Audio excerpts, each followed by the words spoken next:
नमस्कार दोस्तों। आज हम लोग बात करेंगे अमेरिका के द्वारा लगाया गया ईरान पर प्रतिबंध कितना कारगर होगा।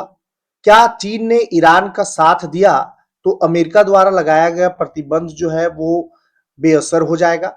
और साथ ही साथ जानेंगे हम लोग कि डी डे प्रतिबंध क्या है। ईरान ने कहा है कि उसे यकीन है कि वह अमेरिकी प्रतिबंधों के विस्तार का मुकाबला कर सकता है। अमेरिका ने ईरान को वैश्विक अर्थव्यवस्था से अलग थलग करने के प्रयास में उसके खिलाफ आर्थिक डी डे की घोषणा की है। नए प्रतिबंधों की घोषणा करते हुए अमेरिकी वित्त मंत्री स्कॉट बेसेंट ने कहा है कि ईरान के साथ वित्तीय साझेदारी करने वाले किसी भी देश को अलग थलग कर दिया जाएगा। इसके अलावा अगर ईरान के साथ व्यापार करने वाले बैंक और व्यवसाय ईरान के साथ संबंध नहीं तोड़ते हैं तो उन्हें भी अलग थलग कर दिया जाएगा। ईरान के अर्थव्यवस्था मंत्री अली मदनी जादेह ने कहा है कि उनका देश प्रतिबंधों के लिए पूरी तरह से तैयार है। उन्होंने कहा कि इससे अमेरिका को एक और हार का सामना करना पड़ सकता है। इन कदमों से पहले व्हाइट हाउस ने संघर्ष खत्म करने की कोशिश में कई बार अपना फैसला बदला और समय सीमा भी बढ़ाई है। बेसेंट ने इन कदमों को ईरान के खिलाफ अब तक का सबसे बड़ा वित्तीय प्रतिबंध लगाने का और वित्तीय हमला बताया है। उनके मुताबिक इससे राजस्व के हर संभावित स्रोत को रोक दिया जाएगा। कुछ अर्थशास्त्रियों ने पूछा है कि क्या ताजा प्रतिबंध असरदार होंगे, क्योंकि इनकी सफलता ईरान के व्यापारिक साझेदारों पर निर्भर है। इन साझेदारों में चीन भी शामिल है, जो ईरानी तेल का सबसे बड़ा खरीदार है। चीन ने पिछले अमेरिकी प्रतिबंधों को नजरअंदाज किया है और ईरान के साथ व्यापार करना जारी रखा है। पिछले हफ्ते ईरान के एक अन्य व्यापारिक साझेदार संयुक्त अरब अमीरात ने कहा कि वह ईरान के साथ सभी वित्तीय लेनदेन रोक रहा है। लेकिन अमेरिका की घोषणा के कुछ घंटों बाद ईरान ने कहा कि उसे विश्वास है कि वह अन्य देशों के साथ व्यापार जारी रखेगा। मदनी जादेह ने कहा कि न तो चीन और न ही रूस ने अमेरिकी कदमों को स्वीकार किया है। उन्होंने भविष्यवाणी की है कि वो अन्य देश भी अमेरिकी प्रतिबंधों का विरोध करेंगे। उन्होंने सरकारी टेलीविजन को बताया, सरकार तैयार है और इन घटनाओं के प्रबंधन के लिए सरकार के पास 2 साल की योजना है। हम इन योजनाओं को लंबे समय से इंतजार कर रहे थे। उन्होंने कहा, हमारे पास अपने तरीके भी हैं और हम जानते हैं कि ये खेल कैसे खेला जाता है। अमेरिका की घोषणा पर प्रतिक्रिया देते हुए चीन ने कहा कि वह इसे अवैध एकतरफा प्रतिबंध करार देते हुए इसका कड़ा विरोध करता है। चीन का रुख क्या होगा? तो सिंपल सा है कि चीनी विदेश मंत्रालय के प्रवक्ता लिन जियांग ने कहा है कि आर्थिक दबाव की रणनीति से समस्याओं का समाधान नहीं होगा और बीजिंग अपने हितों की रक्षा करेगा। इस युद्ध के कारण दुनिया में तेल की कीमतें बढ़ी हैं और ताजा खतरे के जवाब में ईरान ने चेतावनी दी है कि अगर युद्ध जारी रहा तो वह इस क्षेत्र से सभी तेल निर्यात बंद कर देगा। रॉयटर्स के मुताबिक ईरान ने जहाजों को बिना अनुमति के हॉर्मुज से न गुजरने की नई चेतावनी भी जारी की है। दुनिया का लगभग 20% तेल और गैस इसी संक्रिय जलमार्ग से होकर गुजरता है।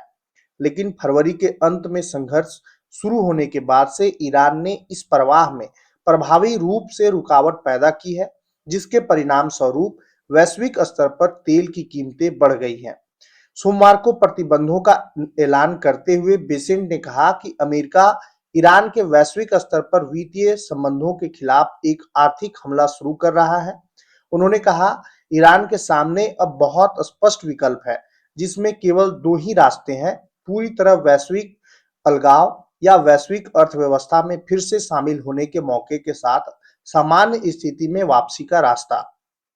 वित्त मंत्री ने दावा किया है कि अमेरिका ईरान के खतरे की देखरेख नहीं कर रहे, हम इसे समाप्त कर रहे हैं।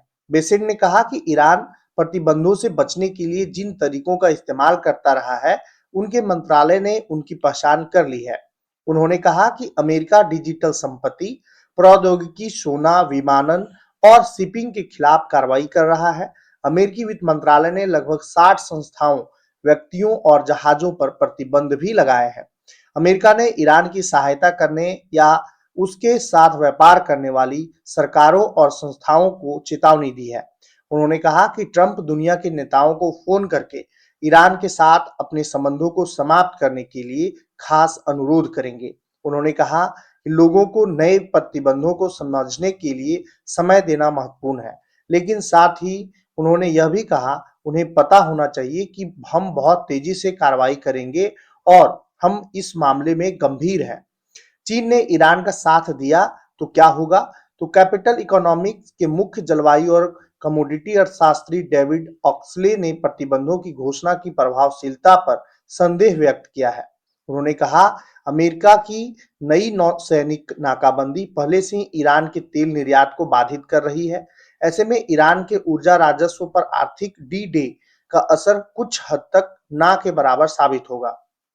हमें संदेह है कि नए पैकेज का ईरान के ऊर्जा प्रवाह पर केवल सीमित असर पड़ेगा। उन्होंने कहा इसका एक कारण यह है कि ईरान के लगभग 90% तेल का निर्यात चीन को होता है और चीन एक ऐसा देश है जिसने अतीत में अमेरिकी प्रतिबंधों को मान्यता नहीं दी है और इस बार भी उसके झुकने की संभावना नहीं है। इंटरनेशनल क्राइसिस ग्रुप के मध्य पूर्व और उत्तरी अफ्रीका कार्यक्रम के उप निदेशक अली वाइज ने कहा आमतौर पर चीनी एकतरफा प्रतिबंधों के खिलाफ है।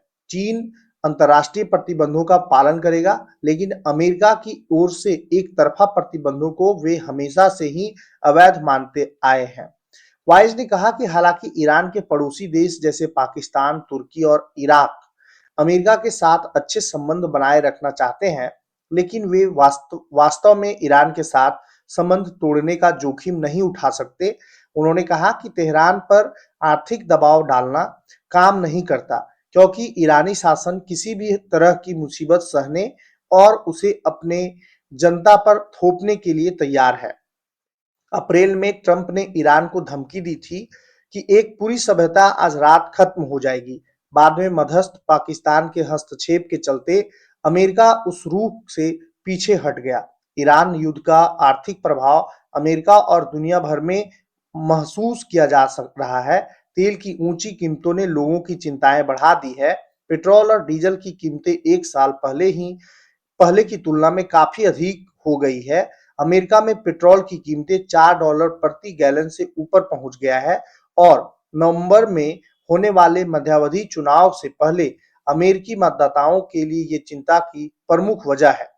ईरान पहले से ही अमेरिकी आर्थिक प्रतिबंधों का सामना कर रहा है।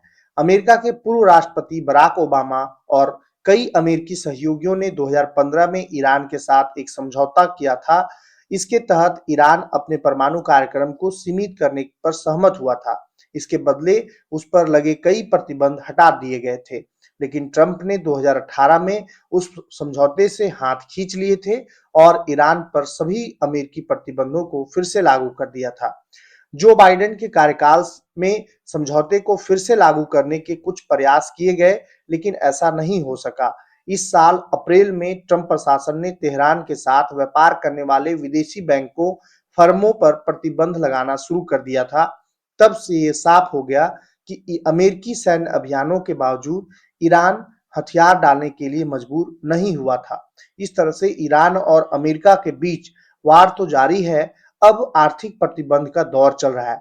ये आर्थिक प्रतिबंध ईरान को कितना कमजोर कर सकता है, ये तो ईरान खुद जानता है, क्योंकि 2020 से वो सैंक्शन झेल रहा है और तब वो 2026 में जाकर के वार लड़ता है, तब भी नहीं झुका।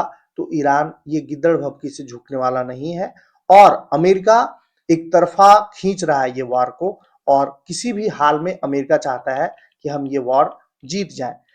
सही बात है कि ईरान ये वॉर नहीं जीत पाएगा, हारेगा, लेकिन इतना उस मोड़ पर जाकर हारेगा कि सामने वाला दुश्मन देश भी वो भी कमजोर हो रहा होगा। धन्यवाद।